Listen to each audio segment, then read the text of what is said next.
Hi friends, ఈరోజు cabbage శనగపప్పు curry తయారు చేసే విధానం షేర్ చేస్తున్నాను. ఈ విధంగా ఎంతమంది తయారు చేసుకుంటారో క్యాబేజీ శనగపప్పు నాకు కామెంట్స్లో తెలియజేయండి. చాలా వెరీ కర్రీ అండి, ఇది మిస్ అవ్వకండి. లాస్ట్ వరకు కూడా స్కిప్ చేయకుండా వీడియో చూస్తే మీకే తెలుస్తుంది.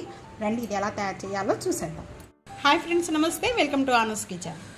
క్యాబేజీ శనగపప్పు కర్రీ తయారు చేసుకోవడానికి ముందుగా ఇక్కడ నేను కొద్దిగా దాల్చిన చెక్క, ఒక 4 లేక 5 లవంగు కొద్దిగా ఈ విధంగా మెత్తగా చేసుకోవాలి. ఒక 2 టేబుల్ స్పూన్ శనగపప్పు అనేది వాటర్లో నానబెట్టేసుకుని హాఫ్ అన్ అవర్ ముందుగానే ఈ విధంగా నానబెట్టుకొని పెట్టుకోవాలండి. బాగా మెత్తగా చేసుకోవాలి, పౌడర్గా ఈ విధంగా మెత్తగా చేసుకోవాలి. ఈ విధంగా చేసుకున్నంతా కూడా సైడ్ పెట్టేసుకుందాం. క్యాబేజ్ అనేది ఈ విధంగా సన్నగా కట్ చేసుకోవాలండి. 1 ఆనియన్ సన్నగా పీసెస్ కట్ చేసుకున్నాను. మీరు కారం ఎంత తీసుకుంటారో దాన్ని బట్టి మిర్చి కట్ చేసుకోవచ్చండి. కారంగా ఉండే మిర్చి అయితే కనుక ఒక 4 లేక 5 మిర్చి అనేది ఇలా లాంగ్గా కట్ చేసుకొని పీసెస్ ఈ విధంగా సన్నగా కట్ చేసుకోవాలి. ఈ పచ్చిమిర్చితోనే ఈ కర్రీ అంతా రెడీ అవుతుందండి. అంత టేస్ట్గా ఉంటుంది. దీంట్లో కారం కానీ ఇంకా ఏమీ యాడ్ చేయని అవసరం లేదు.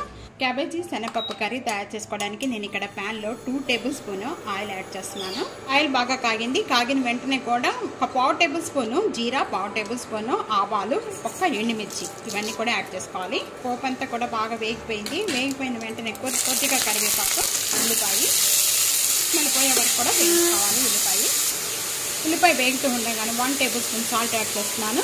ఇలా సాల్ట్ యాడ్ చేయడం వల్ల తొందరగా ఉల్లిపాయ వేగిపోతుందండి. ఇది ఆనియన్ బాగా మగ్గిపోయిన వెంటనే కూడా మనం ముందుగా పౌడర్ చేసుకున్న ఈ గరం మసాలా పౌడర్ అంతా కూడా దీంట్లో వేసేసుకోవాలండి. ఇదంతా కూడా బాగా ఫ్రై చేసుకోవాలి. ఇది పీసెస్ అనేది యాడ్ చేసేస్తున్నాను. ఈ విధంగా సన్నగా కట్ చేసుకోవాలండి. దీనికి ఈ కర్రీకి క్యాబేజ్ అంతా కూడా ఈ విధంగా బాగా కలుపుకున్న వెంటనే ముందు హాఫ్ అన్ అవర్ నానబెట్టుకున్న 2 టేబుల్ స్పూన్ శనగపప్పు ఈ మొత్తం కూడా దీనికి యాడ్ చేసేసుకోవాలి. ఇక వాటర్ ఎక్కువ యాడ్ చేసుకోవద్దు. క్యాబేజీలో ఈ పచ్చి స్మెల్ పోయే వరకు కూడా ఏది కూడా యాడ్ చేయొద్దు. మూత పెట్టేసుకొని ఒక 5 మినిట్స్ వరకు కూడా బాగా మగ్గించేసుకోవాలి. చాలా టేస్ట్గా ఉంటుంది. మీరు ఏ విధంగా క్యాబేజీ శనగపప్పు తయారు చేస్తారో నాకు కామెంట్స్లో తెలియజేయండి. ఇందులో కొద్దిగా మూత అనేది ఓపెన్ చేసి కొద్దిగా కలుపుకుంటూ ఉండాలి. ఇది మీడియం ఫ్లేమ్లో పెట్టుకోవాలండి. ఒక 4 మినిట్స్ అయిపోయిన వెంటనే ఇప్పుడు ఓపెన్ చేద్దామండి మూత అనేది. ఈ విధంగా మగ్గిపోయిన వెంటనే కూడా ఇంకా మనం ఒక 1/2 గ్లాస్ వాటర్ అనేది యాడ్ చేస్తున్నాను. ఈ విధంగా యాడ్ చేసుకున్న వెంటనే కూడా వాటర్ మీడియం ఫ్లేమ్లో పెట్టేసేసుకొని మూత పెట్టేసుకొని అలా ఒక 5 మినిట్స్ మగ్గించేసుకోవాలండి. ఒక 1/2 టేబుల్ స్పూన్ పసుపు యాడ్ చేసుకోవాలి. ఇలా మగ్గిన తర్వాత యాడ్ చేసుకోండి పసుపు అనేది. పసుపు యాడ్ చేసిన వెంటనే కూడా ఇదంతా బాగా కలిపేసుకుందాం. ఒక 5 మినిట్స్ వరకు కూడా మగ్గించేసుకోవాలి. మధ్య మధ్యలో మూత ఓపెన్ చేసేసుకొని కొద్దిగా కలుపుకుంటూ ఉండాలండి. కర్రీ అనేది క్యాబేజ్ అంతా కూడా బాగా మెత్తగా అవ్వకపోతే కనుక కొద్దిగా వాటర్ అనేది యాడ్ చేసుకొని బాగా మెత్తగా ఉడికించుకోవాలి. ఇప్పుడు మూత ఓపెన్ చేద్దాం. 5 మినిట్స్ అయిపోయిన వెంటనే కూడా 7 మినిట్స్ అయిపోయిన వెంటనే ఇప్పుడు ఓపెన్ చేద్దాం మూత అనేది. ఉడికిపోయిన వెంటనే కూడా శనగపప్పు కూడా బాగా ఉడికిపోయింది. కట్ చేసుకున్న పచ్చిమిర్చి అంతా కూడా ఇప్పుడు యాడ్ చేసుకోవాలి లాస్ట్లో.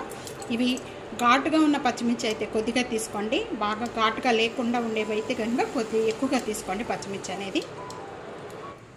క్యాబేజీ శనగపప్పు కర్రీ రెడీ అయిపోయింది. తప్పకుండా ఇదే విధంగా ట్రై చేసి మీకు ఎలా ఉందనేది కామెంట్స్లో తెలియజేయండి. సబ్స్క్రైబ్ చేయడం మర్చిపోద్దు. ఫ్యామిలీతో ఫ్రెండ్స్తో షేర్ చేస్తుండండి. వీడియోని లైక్ చేస్తూ ఉండండి. Thank you for watching.